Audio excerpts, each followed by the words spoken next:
Assalamualaikum warahmatullahi wabarakatuh. Hai semua, perkenalkan nama saya Rizky Tirtadia Ayu dengan NIM 2406111485. Di sini saya akan membuat tugas video mata kuliah pemberdayaan masyarakat yang diampu oleh Bapak Meki Herlon, SPMS. Selamat menyaksikan. Sebelum masuk ke pembahasan inti, izinkan saya memaparkan peta materi yang akan kita bahas hari ini. Terdapat 5 pokok bahasan utama. Yang pertama itu ada prinsip dan filosofi PRA, yang kedua ada teknik PRA yang meliputi transit walk, peta sosial, dan kalender musim. Yang ketiga ada teknik lanjutan yaitu diagram Venn, Wild ranking, dan pohon masalah. Yang keempat ada etika penelitian partisipatif, dan yang kelima penyusunan instrumen serta panduan lapangan. Mari kita mulai dari pokok bahasan yang pertama. Nah, jadi pokok bahasan yang pertama itu adalah prinsip dan filosofi PRA, Participatory Rural Appraisal, menempatkan masyarakat sebagai subjek yang mengetahui, menganalisis, dan merencanakan kehidupannya sendiri. Bukan sekadar objek penelitian, ada 4 prinsip dasar yang melandasi pendekatan ini. Prinsip pertama adalah handing over the stick, yang kendali proses dan analisis diserahkan kepada masyarakat, bukan didikte oleh peneliti luar. Yang kedua ada optimal ignorance, artinya peneliti cukup menggali informasi sesuai kebutuhan, tidak berlebihan dan tidak memboloskan waktu masyarakat. Prinsip yang ketiga adalah triangulasi, yaitu data diversifikasi lintas sumber, metode, dan disiplin ilmu agar hasil pemetaan lebih valid. Dan prinsip keempat yaitu sikap dan perilaku partisipatif, di mana peneliti berperan sebagai fasilitator yang mendengarkan, menghargai, dan juga belajar dari masyarakat. Keempat prinsip inilah yang menjadi fondasi sebelum kita masuk ke teknik-teknik pelaksanaannya.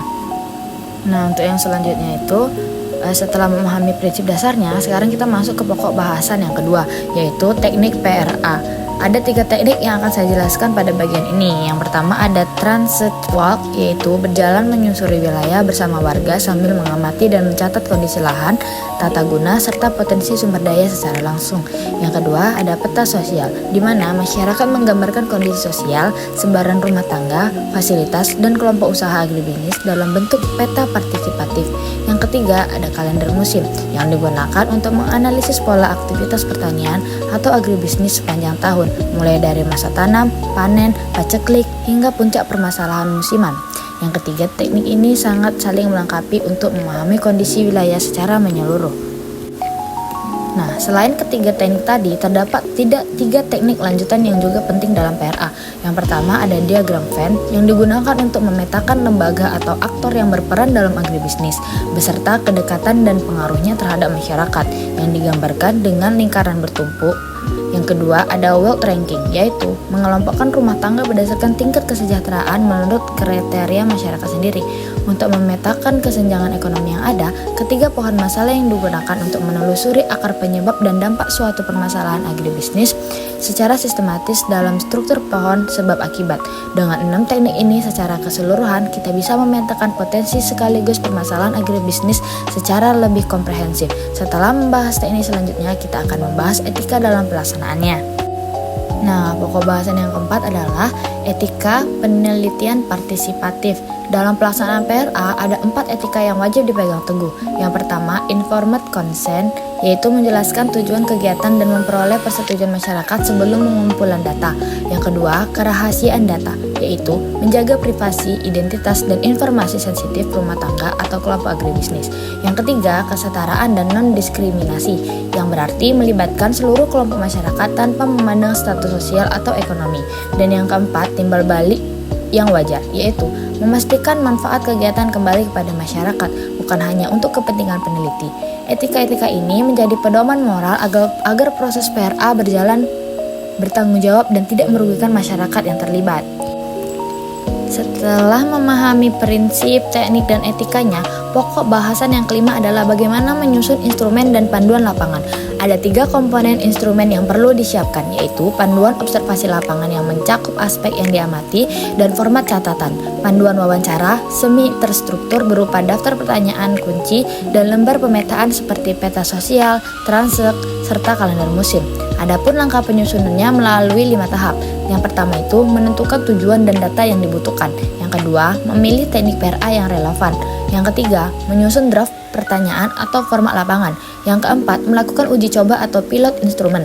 Dan yang kelima, merevisi instrumen berdasarkan hasil uji coba tersebut. Instrumen yang matang inilah yang akan menjadi bekal kita untuk turun langsung ke lapangan.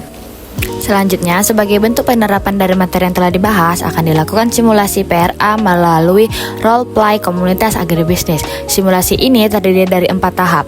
Tahap pertama yaitu persiapan, yaitu membentuk kelompok dan menentukan peran seperti fasilitator, tokoh masyarakat, dan pelaku agribisnis.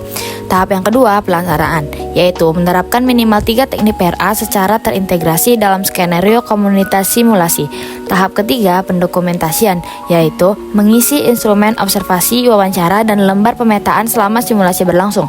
Dan tahap keempat, refleksi dan penilaian, di mana hasil pemetaan dipresentasikan. Kemudian dosen menilai ketepatan teknik serta kelengkapan instrumen yang digunakan. Melalui simulasi ini, teori yang telah dipelajari dapat benar-benar diuji penerapannya.